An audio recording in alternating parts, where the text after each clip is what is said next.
Maganda at pinagpalang araw po sa inyong lahat.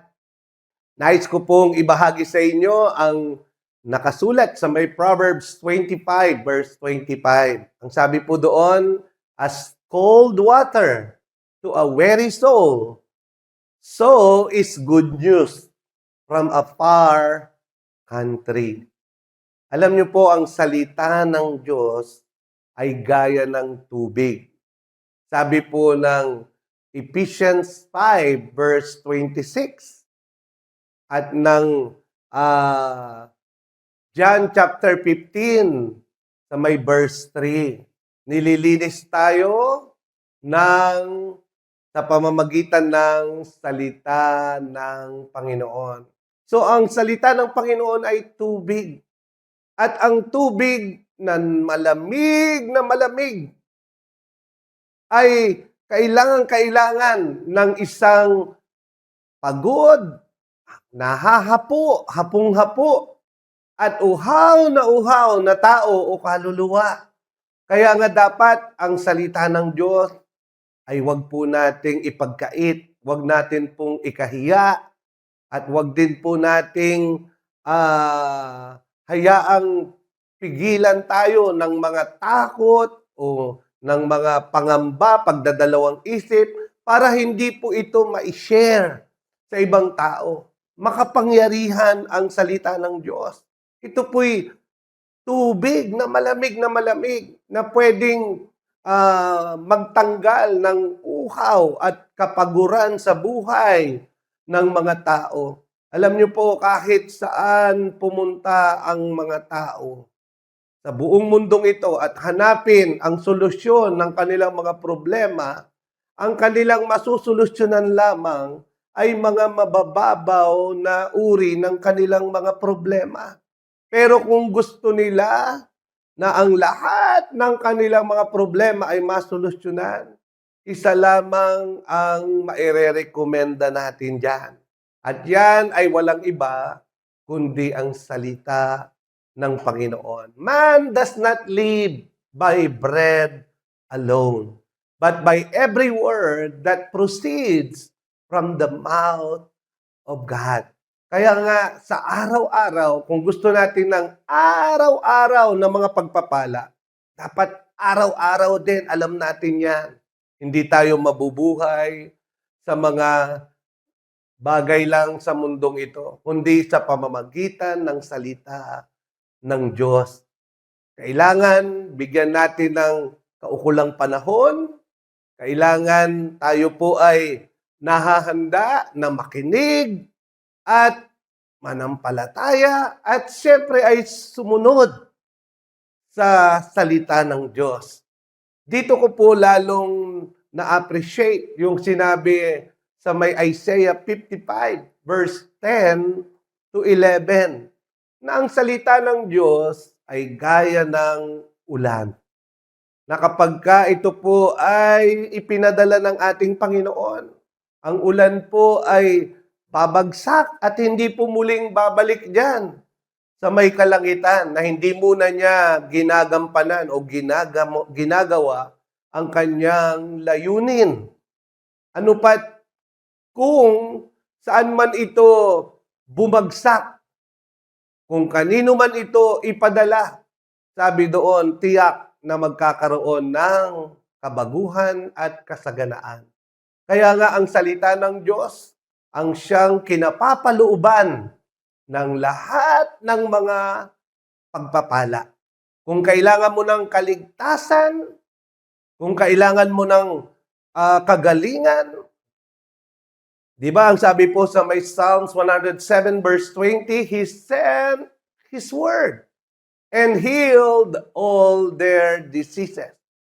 So, ang kailangan po natin yung salita ng Diyos. Ito po ang nagdadala ng kaligtasan, ng kagalingan, ng kalayaan, ng kagalakan, ng kasaganaan.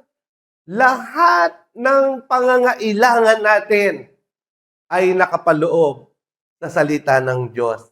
Kaya nga araw-arawin po natin na unahin sa ating buhay na ang Word of God ang pupuno sa ating isipan, sa ating mga puso.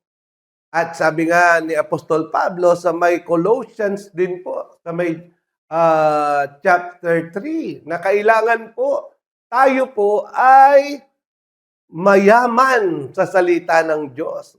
That we see to it na kung meron po tayong maraming imbak at nakastore sa ating puso na bagay, ay walang iba kundi ang salita ng Diyos.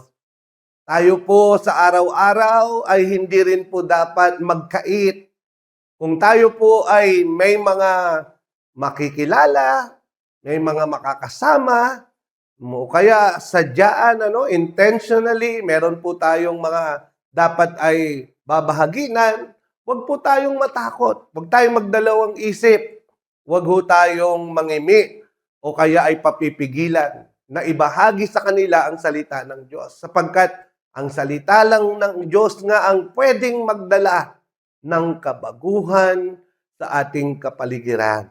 Lakipan natin ng prayer, lakipan natin ng pagtatanim, ng mga pagbibigay. Pero syempre, dapat tayo po ay matapang na naghahayag ng salita ng Panginoon sa lahat ng mga tao na ating makikilala o kaya ay makakasalamuha.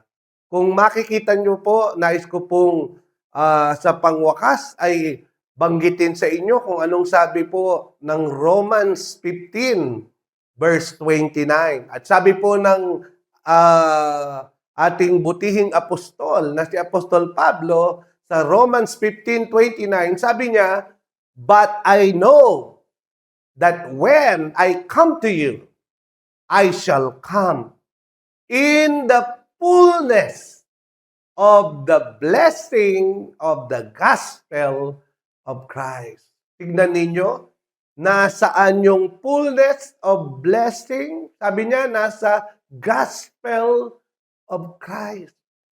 So, yung gospel ni Lord ang nagdadala ng maraming pagpapala. Kaya nga po, kapag tayo ay naghahayag ng mabuting balita, sabi nga din ng salita ng Panginoon sa atin, na may Isaiah 52, di ba? Binanggit po doon ang pagkakaroon natin ng magagandang mga paa. How beautiful are the feet of those who bring the good news.